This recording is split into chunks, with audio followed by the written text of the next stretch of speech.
Woo! Good and decent people of Patreon, we're here. I know why you clicked on it. You wanted to see the most ridiculous, the most entitled, the most self-absorbed, just the worst, the vile Karens of all time. I put it in the title because I meant it.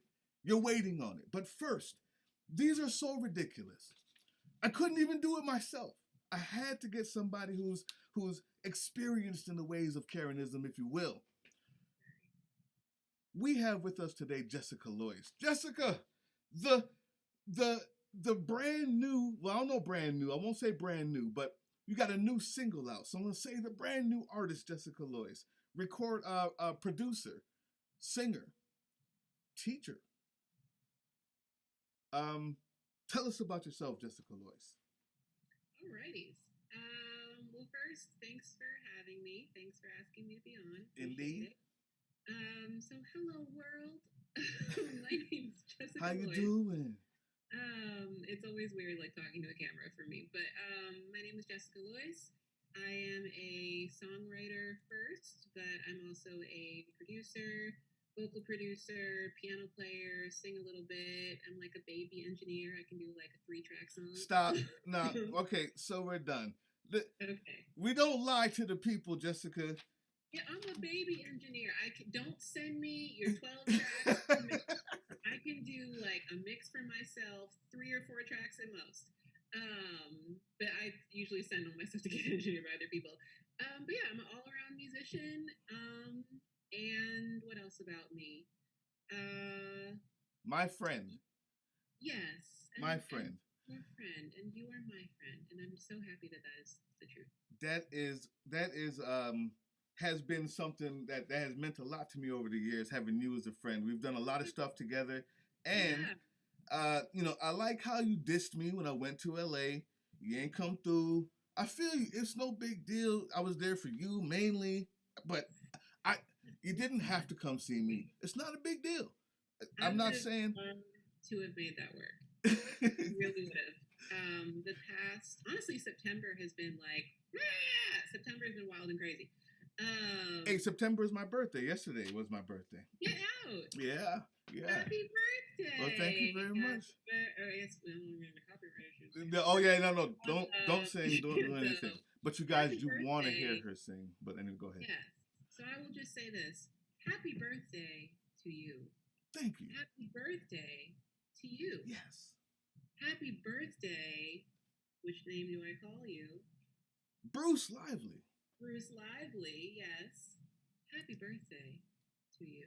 My name is Doug. They all know what it is. But we all have a stage name. Listen, I don't tell any lies here. And what I meant when I said that was you guys don't understand that this young woman right here, this young, powerful woman right here, has some of the most amazing music that she's produced that I've heard. I don't even know if that's out. That she sings. I don't know who produced this last or this most recent single.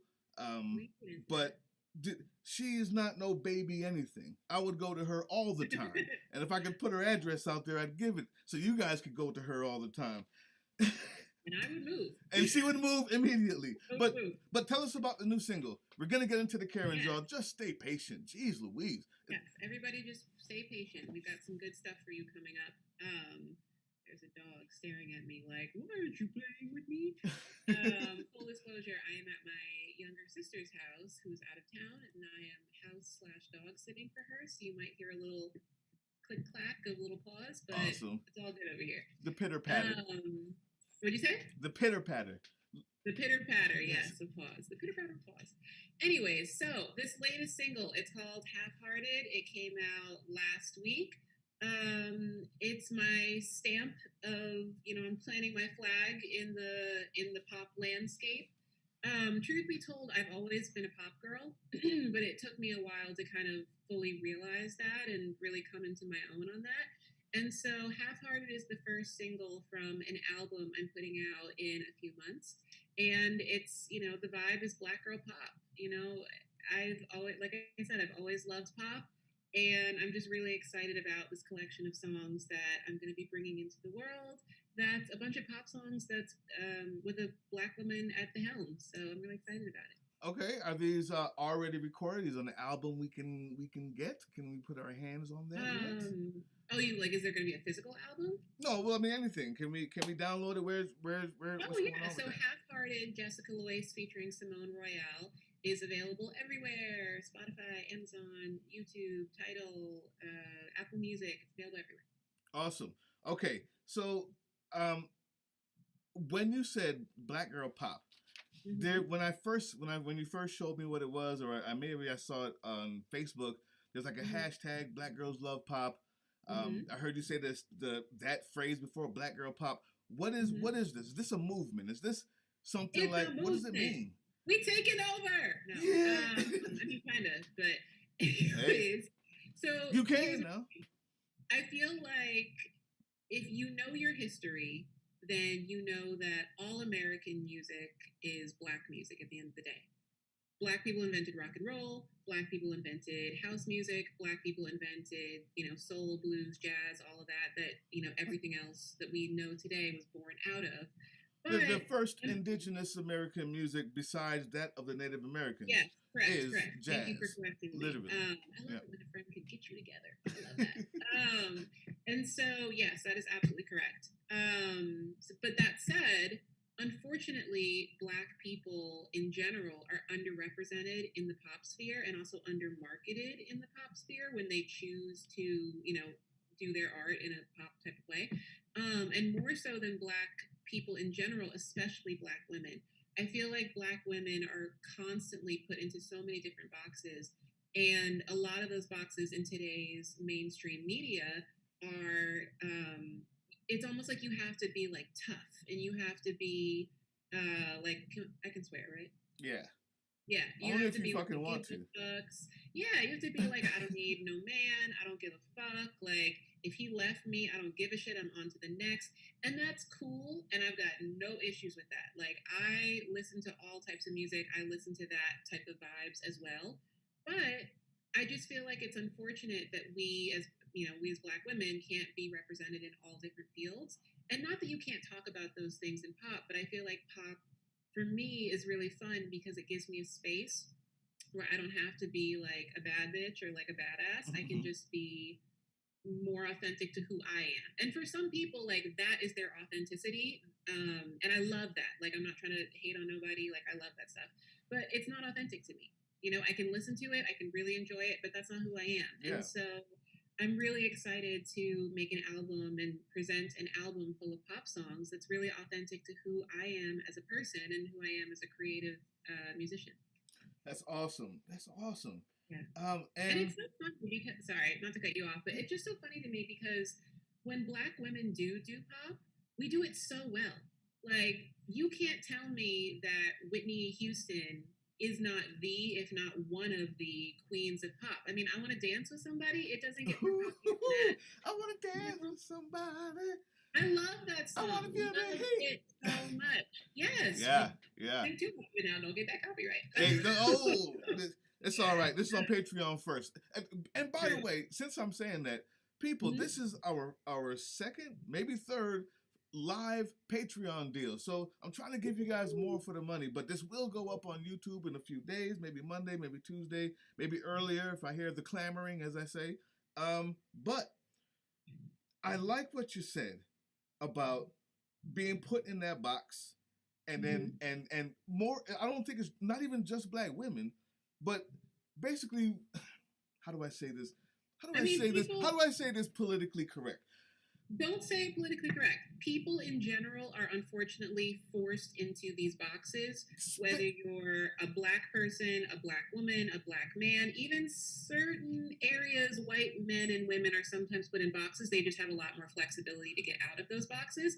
But yeah, we're all, unfortunately, because of our appearance or whatever it is about ourselves, told, oh, you're this, so that means you have to be that. Right. And it's shitty, and we all contain so much of our, we all contain so many different aspects to our personality. it sucks to only see ourselves reflected in certain ways. So the idea is no people is a monolith, right? Exactly. Exactly. We're all people, and we all like the same things and do the same things. It's just Mhm. the socialization that has changed anything. And so Exactly. I try to teach that to the kids, to the youth out there. Yeah. But As Queen Whitney once said, teach the children and yes, let them lead the way. All the beauty they possess inside. Give them a sense of pride. But let's keep on. I mean, Michael Jackson said, "Heal the world." That's All right, right. all right, we're done. Enough of the cheesiness. But since we're on cheese, last question, guys. I know what you want. I know what you came here for. But I would be remiss if I didn't introduce you, if I didn't call on this queen right here, because the mere fact that you listen to her, when you listen to her music, your day, your life may be a little bit better. I feel good about that. And the mere fact that how intelligent and how much I respect you, Joy. I'm about to say Joyce, Loyce, Jessica Loyce. I don't do live. That's why I write everything down. I'm dyslexic. Please. That's all right. But yeah, your intelligence, your what you embody, I think is needed on a show like this when we're looking at these type of people. But one more question, and it goes back to something that I read on your website. Was it about yeah? I So know what you're gonna ask me. on your website. So, but really, it was just like, if you're tired of, let me read the quote because I don't want to. I knew it. I knew that's what you were gonna ask me about. I gotta do it, man. Yeah, go ahead. Hold on. I had come on. There it is. Here we go. Y'all not supposed to see all that. Here we go. If you're tired of mediocre lyrics, boring melodies, and uninspired productions, then you've come to the right songwriter. And I'm going to say this. This is the deeper context. I believe that this whole year, right? This entire year and a half, maybe, everything that we've gone through has been something that has been a tattoo in people's minds. It is something that is pervasive, and every single person has felt it and needs it reflected in their art.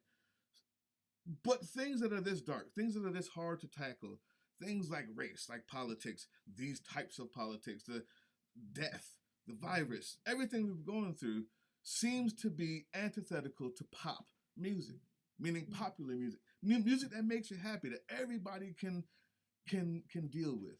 On that level, how have you found a way to get those more what do you call it? More avant-garde lyrics in there. Those lyrics that you say aren't every day, right? In your website. How do you mesh those two? The pop angle, the life we're living. Which is not I don't think it has to be one or the other. I don't think it necessarily, I mean, some of my lyrics might be a little like deep or like out there or whatever.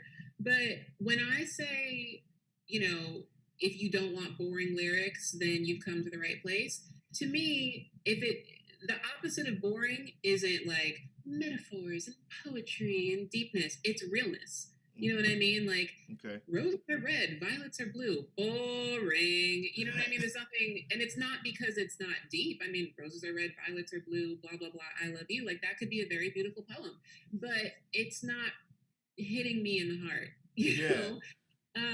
As opposed to what I always aim to do in my lyrics is hit you with the truth, whether it's,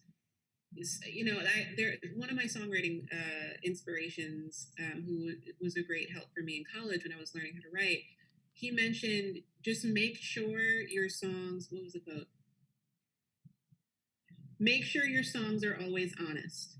They don't have to be true, but they have to be honest. Yes. So I'm kind of using the terms interchangeably a second ago, but basically, if you have a song about, and I actually cover this when I do songwriting lessons and songwriting consultations with people, where if you have a song where, let's just pretend there's a scenario, we started dating on a Thursday, or I met you on a Thursday, and then you asked me out on Saturday, and then we dated for a year, and then you cheated, and it hurt my feelings, but then I stayed with you for a while because I really wanted to make it work, and then, we broke up, whatever.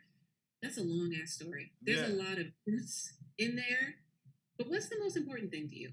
Probably the fact that you got really hurt when you found out that someone cheated. That's the honesty part. Write that song.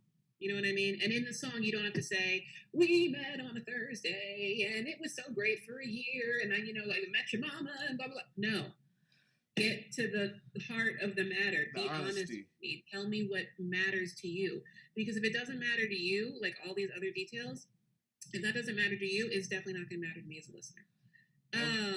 We talk about that in hip hop a lot. The difference of truth and honesty. Like it's important. Hip hop especially is really, really, really about authenticity. And absolutely, it doesn't mean that every single story you told has to be true, but it has to be authentic. So it has to be honest about, does it have something that represents your actual life, or is this a fantasy life that you're posing? So I like that too. That's a whole different way to look at it. How you would incorporate those dark things into pop. Really, it's just about being honest, and you'll find a way. I like that. Yeah, and kind of, I wanted to mention two other things. One, not to go too far on a tangent, but I think the best hip hop and my favorite hip hop is authentic. Unfortunately, I do kind of believe we're moving towards a place with the commodification of hip hop and with the, if we're being honest, whitewashing of hip hop, where authenticity is being kind of swept to the side. And it's unfortunate because hip hop came from the most authentic place ever. It came from people who were not given resources and had silver spoons in their mouth since they were born, and they made something real, and that's why it connected with the entire world. And I think unfortunately we're moving towards, if not already in a place where so much of the hip hop that's got money behind it is moving away from that authenticity. But separate from that, you talked about a second ago, basically like how do you square the circle with the world being such a dark place right now with COVID and people dying all the time, and it's just really sad, with working in a genre that's generally considered more like light and bubbly and fun. Don't you need some fun? I mean, like, I need some fun. I need to dream. The Great Escape. Yeah, I need to dream, imagine, and go places in my mind. I need to be partying all night long, even if it's just a party in my brain. It makes me sound crazy, but I am. I want a fantasy. Especially when life and reality is so not able to be that right now. And that could have been the case before the COVID. Maybe you want to be. I took a pill in Ibiza. Maybe you want to take pills in Ibiza, but you're not doing that right now. But is it honest? That's the key. Fantasy, but is it honest? What's the message behind it? I mean, I think for me, there's an element of fantasy in almost all of my songs, but the honesty is about what do you want. It's kind of like when people say, a hero's journey or whatever, that old thing. And it's kind of like, well, what did they want? And kind of how in music theater, there was this trope for a long time, which still kind of exists. And that in the first act, you want to make sure your protagonist sings about what they want. So even if you're hoping for something that's a fantasy off in the distance, it's like, I really want this. This is important to me. You know what I mean? Maybe like taking a pill in Ibiza and having a really fun night, maybe that's something that's really important to you. Like maybe your inner core is a party person, That's honest. Yeah, and it's funny too because I've been threading these songs together, and I'm noticing some themes coming up of love, and pop songs and songs in general talk about love a lot, but it's just kind of interesting to me how so many of these songs have love at the core of the message, and that's my truth. You know what I mean? Like, who doesn't want to have some kind of fairy tale, fantastical love affair? Like that's fun. That's a fun concept. And sometimes it's pain. Like sometimes it's I was in love and then I was in pain because of the love or whatever. But the stories, and that's the thing. Pop meaning popular. You're trying to find a thing that everybody can relate to, and love is just usually love and pain is just pretty much one of those things that for sure, for a fact, if you're alive for more than 3 years, like or 2 years. Shoot, you ever heard a baby cry? Yeah, pain. I'm bored, but it's painful. But they're greedy. They don't know love until at least 3 or 4 years old. I'm here to tell you guys that I'm saying the controversial thing. Kids don't love you. They need you. That's what they want to eat. That's true. it. They want to eat and they want someone to wipe their butt. And they don't love you, man. Now, after 3, 4 years old, I know this is controversial. I'm railing against babies, and I shouldn't do that. But I think that's an excellent point. And you know what's funny is that when you said that, it made me think, yeah, you're right. Kids don't love you; they need you, because to love someone, you have to choose them. Right. And kids never get an opportunity to choose their parents. It's kind of like, oh, well, you've just always been here. You've been here feeding me. You've been here giving me hugs. Like, you just here. And then at some point, you get old enough to be like, wow, I love my mom. You know what happens? You know what? They feel entitled to it. They do. They're entitled to it. And this is what we're talking about today, people. Now, Segway King, check it out. We're talking about people who've not had any discipline since that age that we speak of. All right? The quintessential Karen is one who has been told their entire life that everything that they got, they deserved, even though they did nothing to deserve it. Okay? That they are good because their last name is so-and-so, because their dad is so-and-so, or because they are just innately outstanding. And we're gonna see right now. Do you have any Karen stories? We can throw it in the back. When you see this on YouTube, we're gonna go to it, but we're gonna throw this in the edit in the back. Tell me a Karen story real quick before we go to it. Do you have any? Okay. I know you got some. We're friends. I'm trying to be cordial. Go ahead, girl. I am well versed in the ways and the wrongs of white women. Okay, so there was a time earlier this year, actually, where gotta get my drink for that. That's fine. There was a time earlier this year where I had 2 roommates. One was black and one was white, and they were both women. And it just seemed like there was constantly like friction with the white roommate between the black roommate and I. And you know, it's kind of like we try and be nice, like we're not really sure what's going on. And I'm gonna try and shorten the story. Go ahead. And so we ended up having a group conversation about it. And at that point, it was a 4-bedroom apartment, so we were looking for another person to fill the other bedroom. And at that point, you know, I had been looking as hard as I can and sending out feelers and all types of stuff. And at some point, she told me, the Karen told me, she was like, you know, I really think that I should be able to be the one to pick the roommate. And I was like, reasons, please. It didn't make any sense. But you know what they say, if you have sense, you can't make sense out of nonsense. Because my thing was, first of all, nobody's stopping you. Like, we've needed a roommate for like a month or so. Nobody stopped you from going forth and finding a roommate. You know what I mean? Somebody's got to pay this rent. Right. So that's the first thing. But I've actually been doing the work to find a new roommate, number 2. And that's the first thing. So nobody stopped you, number 1. Number 2, I've been the one doing the work. Number 3, why do you feel like this reasons. It's the entitlement. It's the, you know, like, it should be my choice. So wait a minute. Was this because she was like, well, there's already 2 black people here, so maybe that's why I have a choice? Because it's kept, because my thing was I wanted to fill it with another black girl. So all the people I had coming in to see it were black women. Yes. And at some point, I'm sure she got it in her head, oh my gosh, I'm already living with 2 black women. I can't have a third.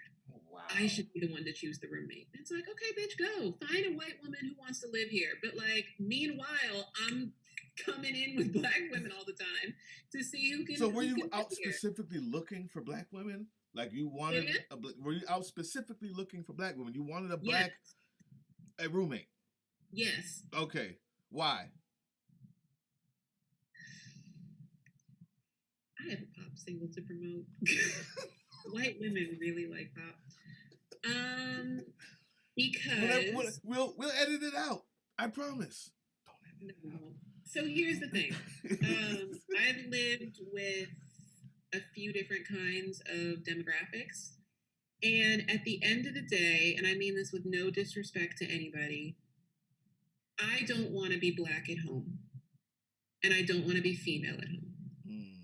If I could live in a home full of Black women, we don't have to be Black at home. Right. We don't have to be a specific, thing at home. Yep. And we don't have to be women at home. We can just be. It's comfortable. Versus when and this is not to say that I don't, enjoy certain white people in my life, like I certainly do. But when you live with people who don't share certain identity markers that you share, your identity markers will show up, in your interactions. And it doesn't always mean negative, you know what I mean? Yeah. Like men live with wives and, allegedly marriage is great. It's absolutely great. I mean, I've heard the second time. Reviews, but, yes, I've heard mixed reviews, but nonetheless, I'm sure people with different demographics can cohabitate or co-work or whatever, and it's wonderful. But at some point, your genetic differences, or sometimes even cultural differences, honestly, will show up, and then it will be, okay, cool, how are we going to deal with this? And it doesn't even always show up in a negative way. Sometimes it's in a positive or a funny way. But for me, I just felt like I don't want to be Black at home, and I don't want to be female at home. Yep. I want to just be Jessica at home.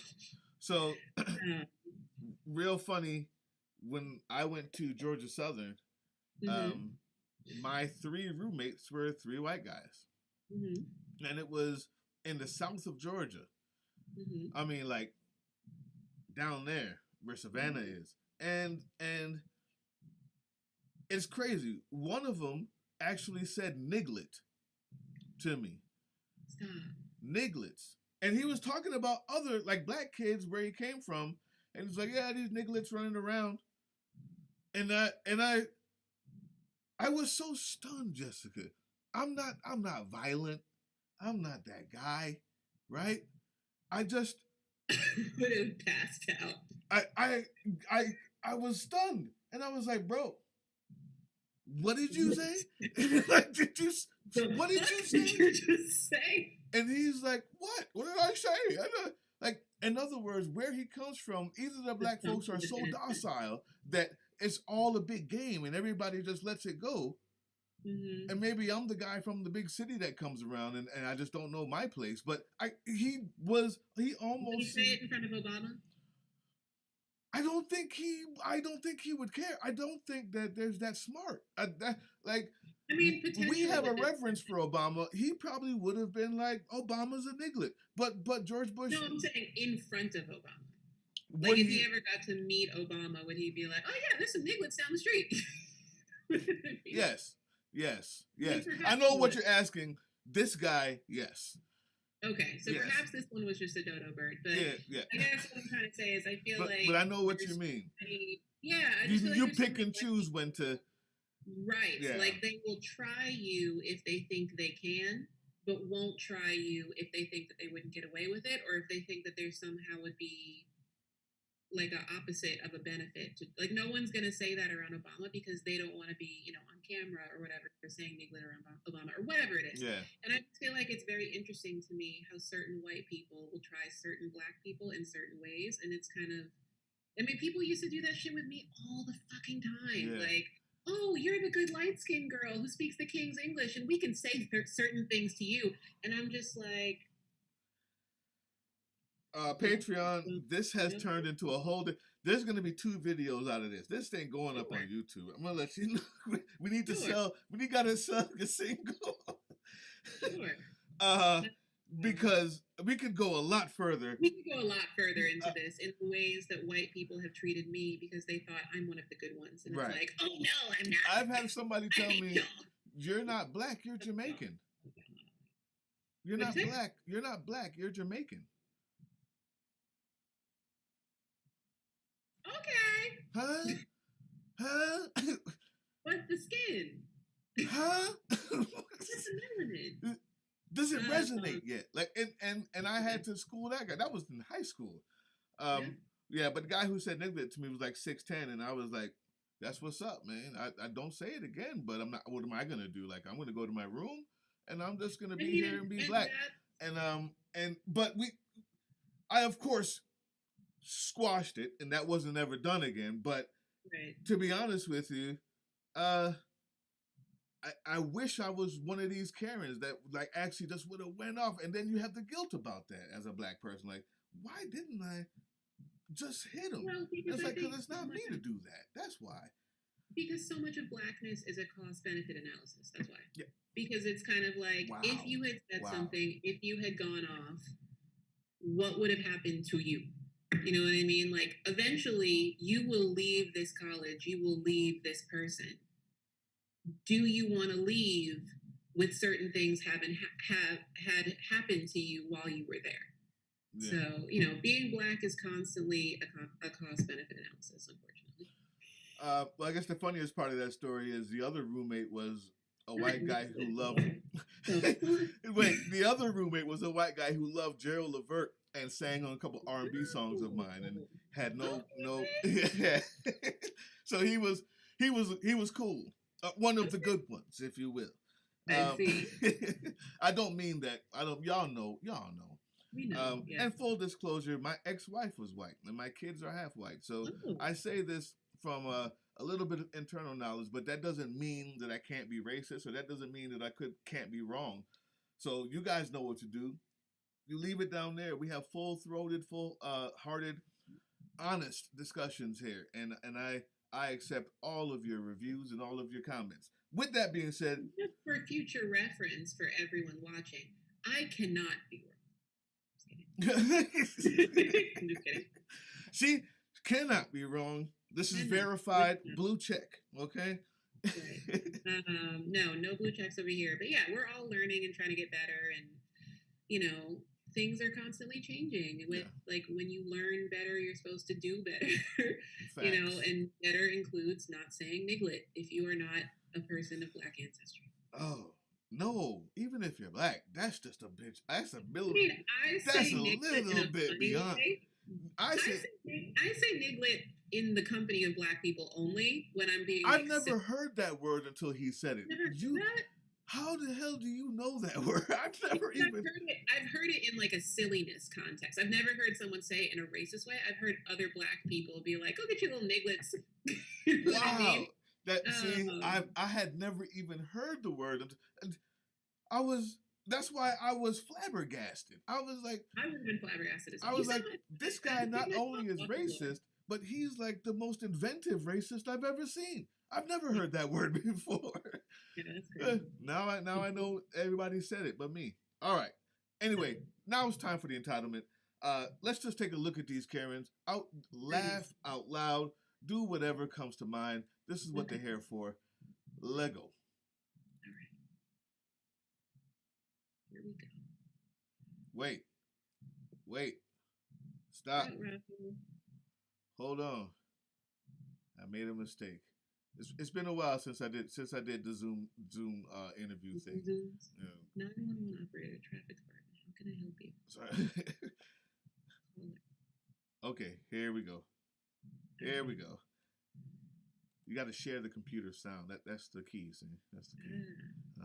All right, guys. Check this one out. Now, what we're looking at here is probably the most entitled Karen I've ever seen in my life. All the rest of them, all from 5 to 1, is going to be entitlement like not seen before. But this one takes the cake simply because the stupidity involved in something like this, I don't think could have been predicted by Nostradamus. People, please enjoy. How can I help you? Yeah, I'm over here at Burger King right here in San Clemente. Mm-hmm. No, not San Clemente. I'm sorry. This woman is calling the police right now, okay, while driving. So that's what you hear on the phone. One person saying, I'm calling the police. The other person saying, how can I help you? Let's go from there. I live in San Clemente. I'm in Laguna Niguel, I think. That's where I'm at. I'm at a drive-thru right now. I ordered my food 3 times. They're mopping the floor inside, and I understand they're busy. They're not even busy. Okay, I've been the only car here. I asked for 4 different times to make me a Western barbecue burger. Did you hear this? Yeah. Okay. Right, right. She's calling the police because she's in the drive-through and she's asked them 4 different times to make a Western barbecue burger. I'm trying to get the volume just right. I just want to make sure you can hear Oh, this. no, Okay. I'm hearing and processing. Okay. They keep giving me a hamburger with lettuce, tomato, and cheese, onions. And I said, I'm not leaving. I want a Western burger because I just got my kids from Taekwondo. They're hungry. Western burger because I just got my kids from Taekwondo. They're hungry. I'm on my way home and I live in San Clemente. Okay. She said she gave me another hamburger. It's wrong. I said 4 times. I said, I want it. She goes, can you go out and park in front? I said, no. I want my hamburger right. So then the lady came to the manager, or whatever, whoever she is. She came up and she said, do you want your money back? And I said, no, I want my hamburger. My kids are hungry, and I have to jump on that toll freeway. I said, I am not leaving this spot. And I said, I will call the police because I want my Western burger done right. Now, wait. I have to remind people what we're watching here.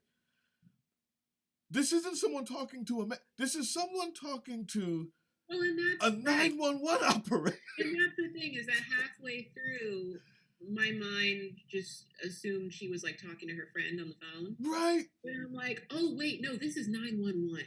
Over a burger. Over a piece of meat.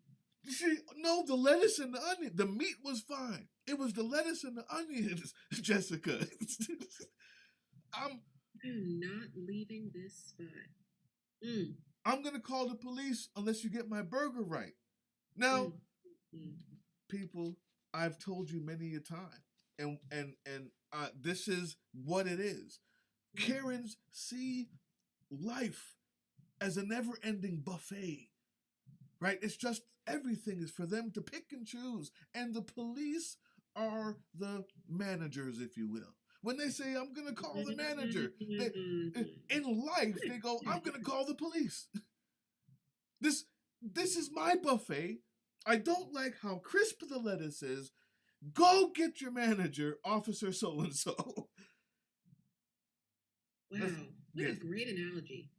That white women, specifically certain white women we call Karens. I gotta be careful with my language. Guess what? I got more black Karens on my channel than you can shake a stick at. Of course, they're not the majority, but let's be honest.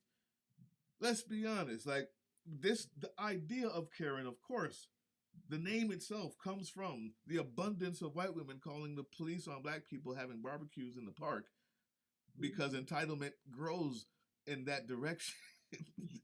But there's a lot of Yeah. I mean, entitlement has no color, unfortunately.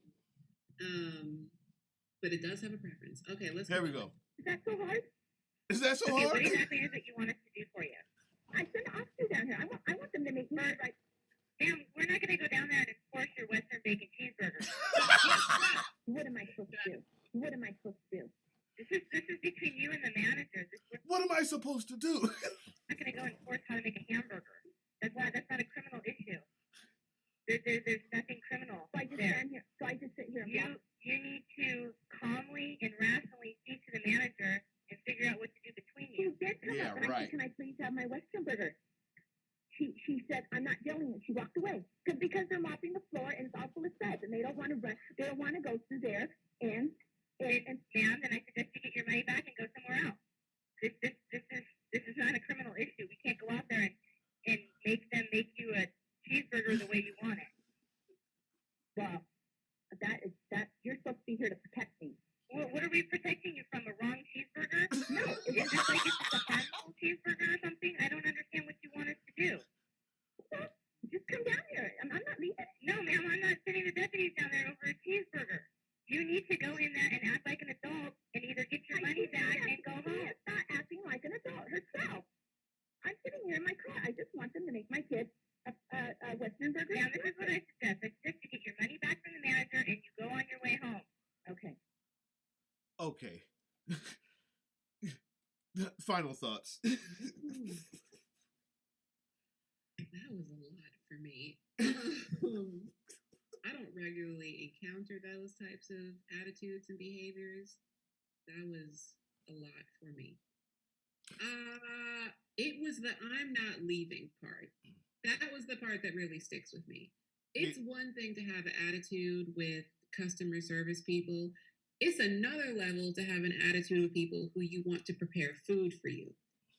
It's extraterrestrial to say, I want what I want, and I am not leaving until I get it. No. Especially if what you want is a burger. No. You know? No, she didn't say extraterrestrial. It is. Listen. It's on another planet. What on earth is wrong with you? You mean to tell me there's not a McDonald's within 2 minutes of wherever she was? Fast food places, they're all in the same spot. Jessica, she said, I'm not leaving. This is the extraterrestrial part to me, not to the manager, to the 911 operator. That too. And bless the 911 operator's heart that she dealt with that in such a professional and polite manner. But like, can you imagine having being a 911 operator, having 5 calls back to back? Someone's having a heart attack. Oh my gosh, I'm afraid so and so is going to kill me. I'm trapped in the closet. Just had a car accident. Yeah. All types of real problems. And then your next call is, well, I'm not leaving this hamburger shop until they give me the hamburger. So y'all need to get down here. Ma'am.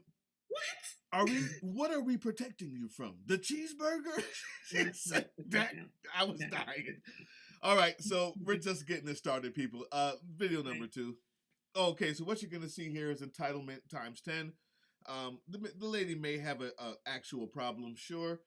Mentally, but this is just goes to show who gets to get away with what.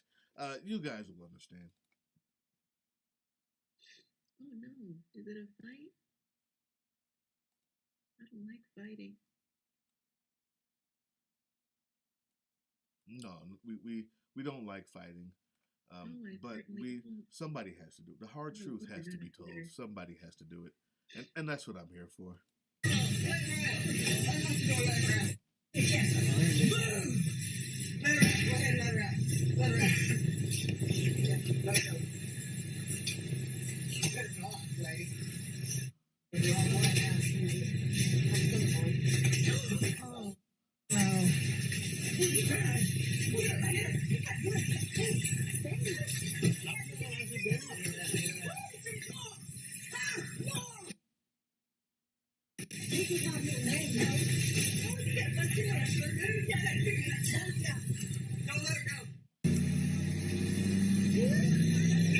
Whoa! Let me see that again. Wait a minute. Check this out. Check this out, people. I just want to say, what would happen if I did this to the police officer? Or Jessica?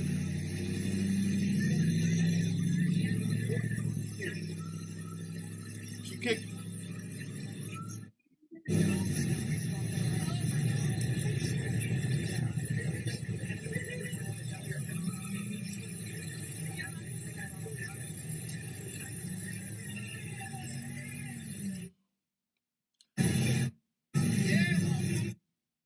Good enough. Good and decent people. Listen. Hold on.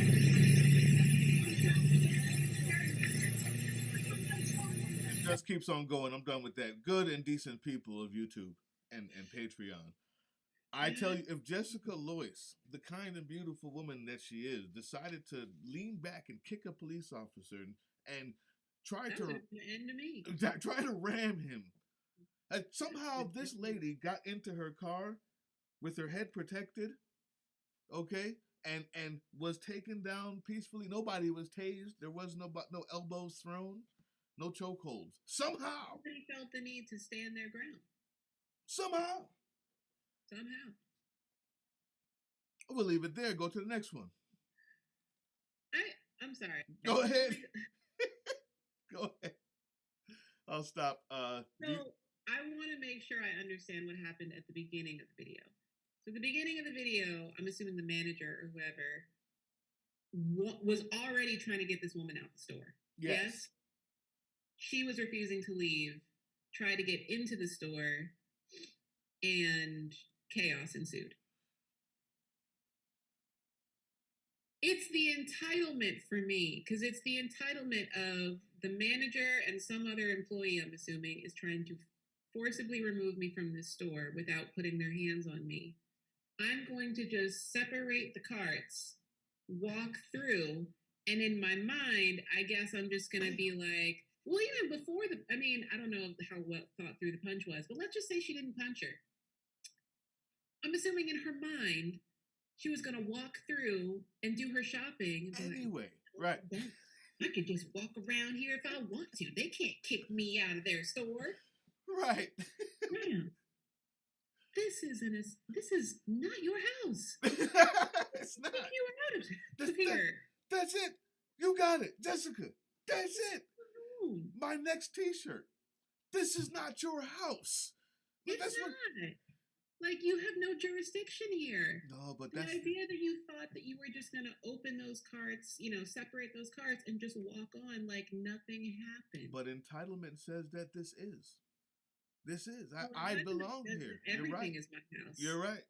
This is all my buffet. This is my house. I love It's it. my house. I love it. And then they call the police on her, and she does this also because of entitlement, because any black guy or girl that does that is too scared to go and Well, kick a that's the thing- police and officer. that's the thing too. That's is that you entitlement have right to there. That's wait the for entitlement those that I police see. officers to get there.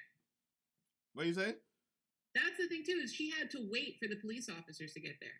Right. So maybe they took her in a back room and made her wait. I don't know, but at some point there was time going by between them calling 911 and 911 showing up. No, And- during that time is what we saw. Not all of it, but as they were pushing her out, she's still trying to get back in, and the police finally roll up while the altercation is happening. It's just crazy because let's go to the next one. Next one. There we go. There's more than words can say. This one, I hope everybody can hear it. It might be hard to hear, but you know what it is. Try it out. Take my order.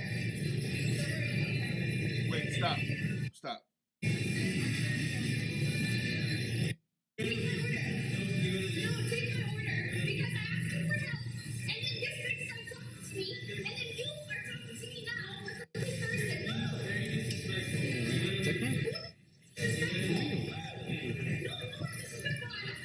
I'm sorry, guys. She's saying I'm swearing at her outside. Hold on. She told them on the phone I'm There's like swearing two at her. videos going on at the same time.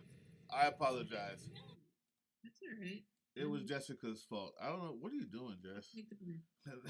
All right, I'm sorry. Here we go. Let's try this one more time. You're not gonna want to miss it.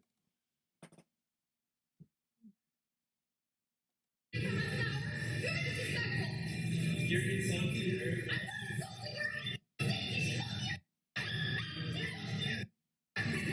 This poor dog.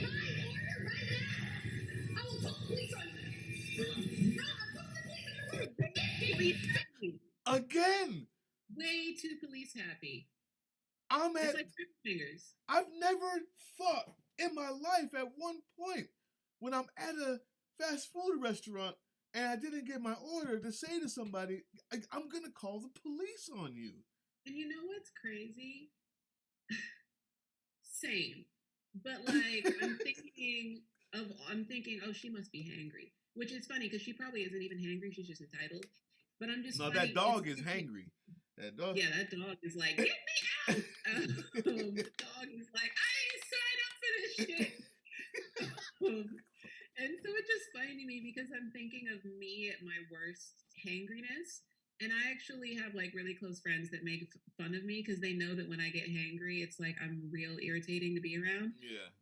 But never once would I even consider calling the popo on service workers. On a The, service. the through line with all of this is you could have just walked your ass out and gone somewhere else. But Down no, the street. I demand to be treated the way I want to be treated, the way I deserve by you, service worker, making most likely minimum wage or less, because I am so important. Giving me food with a mask on during Right. a pandemic. I don't understand people who, there's that old saying, you don't fuck with people who fuck with your food. Yeah. What kind of food do you think you're gonna get? You're gonna Yeah. get a hamburger with a loogie in it. It's like, Like- yo, first of all, to that point, it cost $1.99, lady. Like, I've never been angry about it. I've gotten $1.99 stolen from me and smiled at the robber. You can't get mad over $1.99. You But my can't. thing is, even if this is for last $1.99 and you don't get paid for another 2 weeks, and you're trying to make this $1.99. No, you're at the wrong for place 2 for weeks that. or whatever. This is not how you treat working people. This is not how you treat anybody. But this is especially not how you treat people who are like they're the scum of the earth. And it's just like, these are people. These are human beings. And especially, these are human beings who are here to give you what you allegedly want. So why wouldn't you be nice to them? We got more. All right. That poor dog. That dog was like, she ain't with me. She picked me up. I figured it was better than the pound. I don't co-sign this. I'm barking because I'm mad at her too. Yeah, She does shit at home. I'm sick and tired of this bitch. She picking me up like I don't have legs. Put me down. I shouldn't be here, people. I shouldn't be here. That dog was like, it's not me. It's not me. This ain't my bitch. It's not my bitch. All right, here we go. I tell you every day, do not treat me like this. I tell you every day, you know that. Everybody knows me here. Don't do this to me. Don't do this to me. I asked you for help. The other man was mad at you. You're joking. Shut up. Serve me. Serve me right now. Yeah, serve me. Please, I'm medium coffee, 2 milk, 1 sugar, and a pepper shot. And then she orders. There's somebody finally. This is why Karen. I would have kicked her out. If I was the manager, I would have been like, we're not going to serve you. You are irate. You have to go. We have to understand the biology of the Karen. The biology of the science of entitlement is you only get entitled when it works all the time. Well, there's that. This is why Karen acts the way she does, is because when she acts like this, somebody gives her what she wants. From the time she was 3 till the time she's 22, 3, 4, 5, whatever she is here. This is how you make a Karen. Yes. I never thought that I would ever see in my whole life, my whole 21st century and 20th century life, I just never thought I would see someone scream at someone else, serve me. Yeah. That blew my fucking mind. There you go. Like, wow. that. You need to serve. Like slavery. I immediately had like a slavery image in my head, serve me. You need to serve me. Wow. That just sounded like I heard a whip in my head. You know what I mean? Like I heard a whoosh. I thought it was down there at the border in Texas where them whipping them poor Haitians. You seen that? All right, let's not talk about it. Listen, it actually, there's another level to this. It's not done.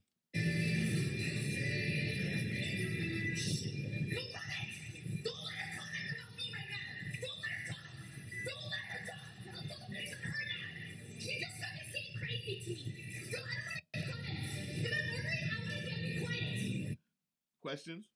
Yeah, she just. Yeah, what was she yelling? She was yelling. She said, "Don't let her talk about me right now."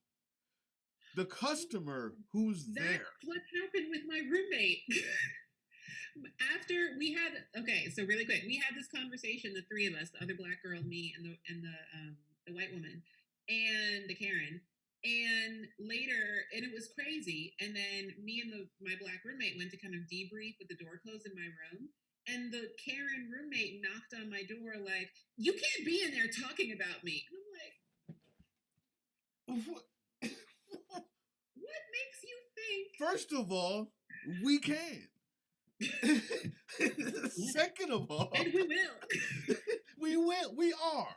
Second of all, we can, we will, we are, we shall. We are. We will be. But Just my thing is you think that you are not only entitled to have people serve you, but you are also then entitled to monitor what they do and do not discuss in the back. Listen, it's worse. So the lady goes, "Is she crazy?" Talking to the person behind the counter. And so that's what this lady walks over and puts her finger in there. She says she's going to call the police on the customer who's asking about the crazy lady. The entire world is hers. And everybody's going to get the police called on. I'm done with this one. We can go to the next one. But I just really want to know, like, okay, so when she gets her burger or whatever her food is, she gets back in the car. She gets in the house. And you eat that? Where did I wouldn't. But nonetheless, I just want to know, where does it, like, once you're calmed down, what's the thought process? Is it I was 100% justified, or is it I think I went a little too far, or is it whoa I think I went too far? Like, I'll tell you what, entitlement has no regrets. Okay, when just like the baby who's entitled to the food and the diaper change, if you've never trained them if you've never trained them to respect why it is that you decided to feed them as an adult, or why you're their parent, what they do is they go on, they'll end up on Dr. Phil beating you up, because entitlement, there's no regret to that. You were supposed to do that. It's now someone like me or you, we can go off the chain, off the handle, and know that we were wrong. And everybody can be human. We all have human moments that we regret. The entitlement, that's not a human, that's just a daily moment for them. They're entitled to it, and there's no way she goes into her car, because we could never go that far. That's how I know that, right? Like our human moments will never, ever match that. That comes from, I'm going back into my car and going, he better, matter of fact, there better be double patties on this thing when I get home. Right. No regrets. No regrets. Whew. Okay. Last one. Is it the last one? No, there's a top 5, guys. I'm scared about this 4th one because I think that it's just too low.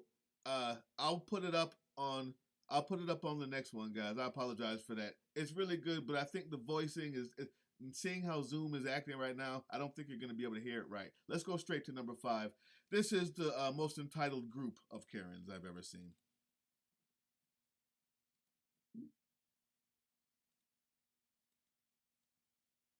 Not this pencil mustache, though. That's my dude right there. I have not been a member of any party, organization, political or otherwise that advocates for the government of the United States or the state of California. You guys can go home. Whether unlawful. You're finished. I will not advocate or become a member of any party or organization that advocates the overthrow of the government of the United States, the state of California by force of violence or other. Okay, so we're going to stop there. I know this needs a little explanation. What you just saw, people, good and decent people of YouTube, what you just saw, this man is reading out the basically what someone reads when they get elected to the student council, or not the student council, but the board of education, their board meetings. These people that you're looking at came in, threw out the actual elected Board of Education people, threw them out the room because of masks or whatever the crap is. I don't even want to go into that. And he's reading the oath because now he's the new student council. I mean, the new student education board of education people. They're reading the oath. They looked it up online and decided to read it. In this oath, it says, I promise to not let anybody overthrow the government and this and that and this and that, while they're overthrowing the government. You know, there's a really rich history in this country of white governmental overthrows when things did not go their way. Talk about it. We don't talk about it enough, but there's lots and lots and lots of examples of that throughout United States history. And obviously the most popular and, talked about one is the Civil War, when the South said, no, we won't be doing this anymore. Yep. But there's plenty of local and statewide, but especially below the state level, local examples of groups of white people saying the government is not doing what we want, therefore they are not our government. Look, there is whoever remembers what was that in Waco, Texas. There we go. All the people who the bomber, the first World Trade bomber. Mm-hmm. There's always been that thread. There's always been that just under the surface, underlying thing going on since the beginning of the country, and you just kind of chalk it up to the independent streak of America, right? Yes. It's the fact that America, the promise of America is that you too can be a Karen. Except but that is the original promise of America. You know what I mean? The founding of America is the not the pilgrim, what is it called? The people who live in colonies. The colonials. What are you talking about? Colonials, sure, Yeah. whatever they're called. Saying the government is not doing what we want it to do, therefore they are not our government anymore. That's how America started. That's what it is. And that's exactly what it is. Well, yeah. And you know what? There's an independent streak about that you have to love, and you have to. There's something admirable about it when it's for when it's yes. for the right reason. When it's for the right reasons, but even beyond the right reasons, when it doesn't cross the line of disrespect of people's humanity. I think that's what it is. I'm all for, And that's also in the history. So yeah. I think that's what happens when you. What we're seeing is a resurgence. No, not a resurgence. What's actually doing is a generational cognitive dissonance. Mm-hmm. We started with a constitution that said all men should be free while we had slaves, right? And those two things cannot be reconciled without cognitive dissonance.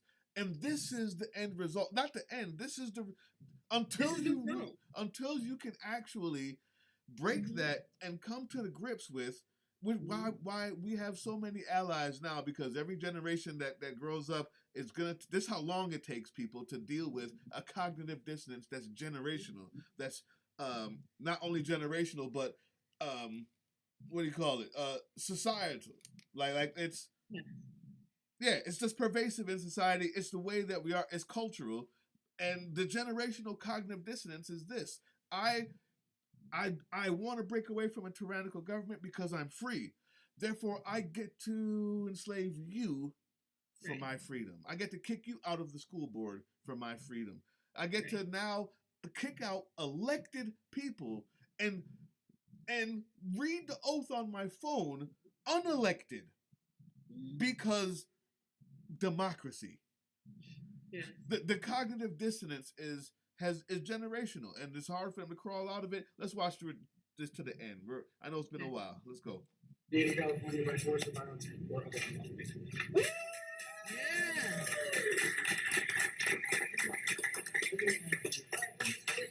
Sorry, it's not time for you to speak. Okay, well.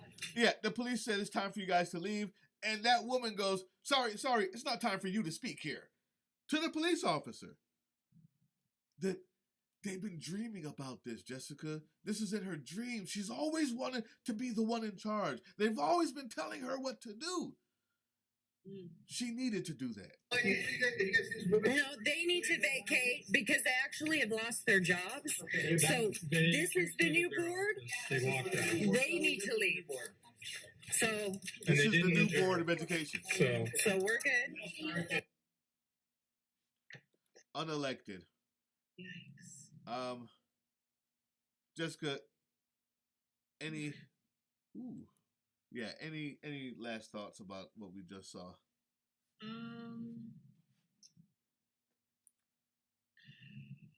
Lord, keep it from me. That's what's running through my mind.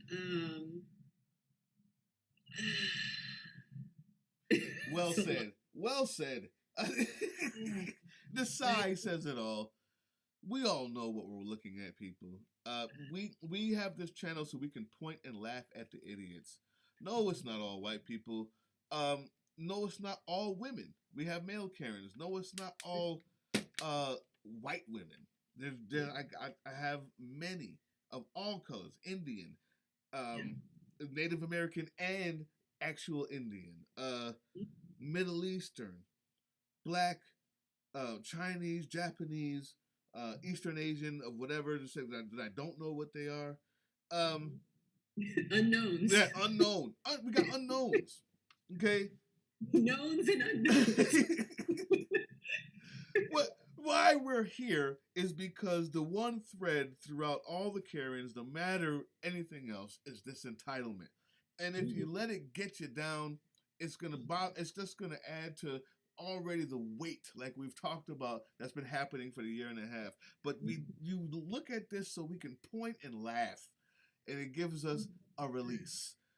Look at that idiot. Look at the monkey, right? I love it. I absolutely love it. I didn't love it at first. I was like, let me just try something new, see if people like it. And over time, I've become that cynical, maybe. But I love it.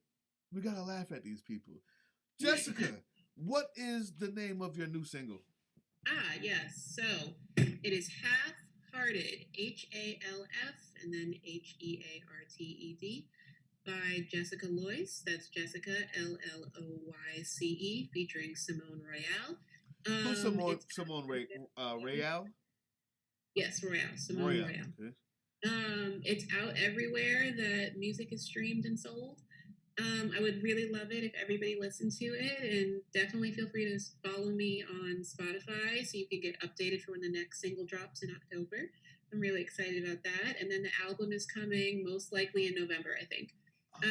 Exclusive information. I wasn't ready for that. Yes. Ooh, yeah. The second single is dropping, and then I'm trying to do like a late October, early November album drop, but still kind of putting the finishing touches on everything. So I really hope everyone likes the single. I really hope that, and just a little about the single. I mean, if you're not over your ex, if you think you're over your ex, if you think you're not over your ex, this song's for you. If you've had an ex that wasn't over you, this song's for you. Yes. I love it. I love it. Black girl pop, man. Who is Simone Royale? She's a really dope singer out of Atlanta. She has her own music out that you should definitely check out. She's just a really wonderful singer and person, and someone who I loved collaborating with on this. Awesome. Well, that's it, people. I think we've 2 hours almost. I think we've exhausted these poor Karens. We've given them all we had, and like I said, these ones were so ridiculous, so amazing, so much of an out of body experience. One person couldn't possibly do it on their own. I needed the help of this super smart queen here, Jessica Lloyde. Please go check out her music. It's dope. I heard this single and I was like, I shared it everywhere immediately. But I also heard some older stuff that when we were collaborating, some stuff that you sent me and some stuff that I don't know if you've ever put out yet. And I was just like, this girl is amazing. And I do know that you did have another single out early before this, didn't you? I did, yeah. That one was called Drowning, which is completely different than Half-Hearted. Drowning was something that I didn't really promote too much, but it was just a song that my heart needed to get out into the world. It was something that my soul needed to just kind of exhume. So that one's got kind of like an old school rock and roll, like a Eagles type of vibe. But yeah, that was something that was definitely a passion project that I loved making. I co-produced that with a friend of mine, Parker. So that was really fun to make. But Awesome. This is completely different. It's poppity pop pop. Poppity pop pop pop. I can't wait. Gotta love that pop. Gotta love that pop. Listen, people, you've been watching. If you've got people listening who are like, pop's not for me. If you've ever sung to yourself ABC, it's as easy as 1, 2, 3. Nah. Simple as do, re, mi, ABC, 1, 2, 3, baby, you and me, girl. You like pop. If you like Prince, you like pop. If you like Michael Jackson, you like pop. That's right. Pop is not a dirty word, and it Yeah. should stop being a dirty word in the Black community. Pop is for everyone. Well, it's a dirty word in the musical community. Like a lot of musicians are above pop. You know, pop. Yeah. And I don't know And good things why, too. because some of the best musicians on earth and songwriters and producers produce and sing and write pop. Absolutely. So And for those who are those type of people, like I could give you a B flat dominant 7 sharp 11 any day of the week. mhm. But I like pop. I love Pop's pop. fun. Like don't get it twisted. Like I'm good for 36251, but I also like pop and it's fun and it's accessible and it's my story. This is my story. This is my song. But yeah, it's me. And if you liked me in this interview, then you're probably gonna like my music. So go check it out. All right, people. With that being said, peace. The recording has stopped.